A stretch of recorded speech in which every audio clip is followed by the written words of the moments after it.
শুভ দুপুর। এটা প্রত্যেককে চেনো, এটা কুন্দুলি বলে তো। কুন্দুলি আমি ভাজা করব, তা এটা না শশার মতন খেতে, খুব সুন্দর খেতে।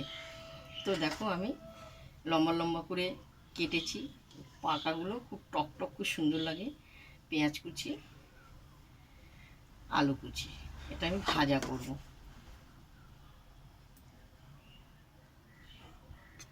তো আমার কড়াইটা গরম হয়ে গেছে, পরিমাণে তেল দেবো,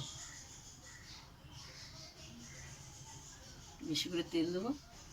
তেলটা আমার গরম হবে। এই যে এটা শশার মতো খেতে খুব সুন্দর, প্রেশারের জন্য, সুগারের জন্য খুব ভালো।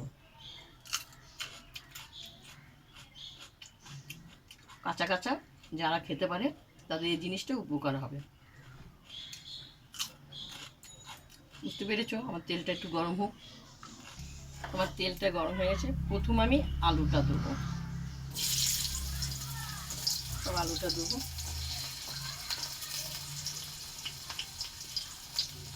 খুব ভালো লাগে খেতে, যারা খায় তাদের কাছে তো বোঝে খুব সুন্দর। আমার আলুটা একটু লাল লাল করে ভাজা হবে। তো দেখো আমার লাল লাল করে আলু ভাজা হয়ে গেছে, পেঁয়াজটাকে দিয়ে দেবো। এই কুন্দুলি না চুনো মাছে খুব ভালো লাগে খেতে, এরকম লম্বা লম্বা করে কেটে দেবে, চুনো মাছও ভালো লাগে খেতে। তখন পেঁয়াজটা একটু লাল লাল হবে। পেঁয়াজ আলু ভাজা হয়েছে, কুন্দুলিটা দিয়ে দেওয়া হলো। একটু নেড়ে ছেড়ে দেখুন, স্বাদ মতন নুনটা দিয়ে দেওয়া হলো।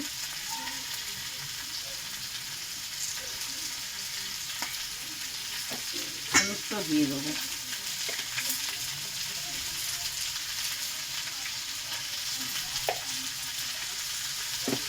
এখানে কাঁচা লঙ্কা পেস্ট করা আছে, দিয়ে দেওয়া হলো। দিয়ে ভালো করে নেড়ে ছেড়ে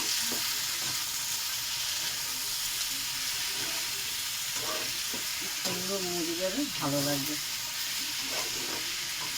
একদিন চুনো মাছ রান্না করে তোমাদেরকে দেখাবো কুন্দুলি দিয়ে। তো আমি একটু ঢেকে দেওয়া হলো, একটু সিম করাতে হবে। তো দেখি একটু সুন্দর আর একটু ভাজা ভাজা হবে,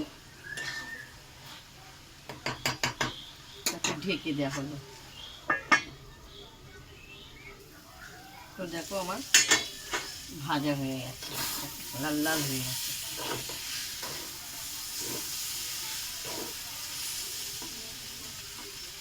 এরপর আমি একটু ভাজাটা দিয়ে দেবো কেমন।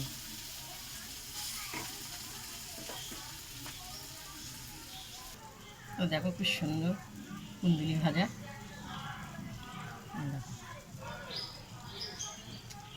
টক টক লাগছে।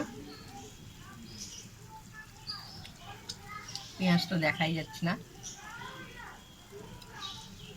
তোমরা এইভাবে কারা কারা খাও ভাতের সঙ্গে বলবে তো, বা রুটির সঙ্গেও খুব সুন্দর লাগে খেতে। তোমাকে ভাজাটা যদি ভালো লাগে দেখে কুন্দুলি লাইক দিও, শেয়ার করো, কমেন্ট করে জানো। শুভ দুপুর।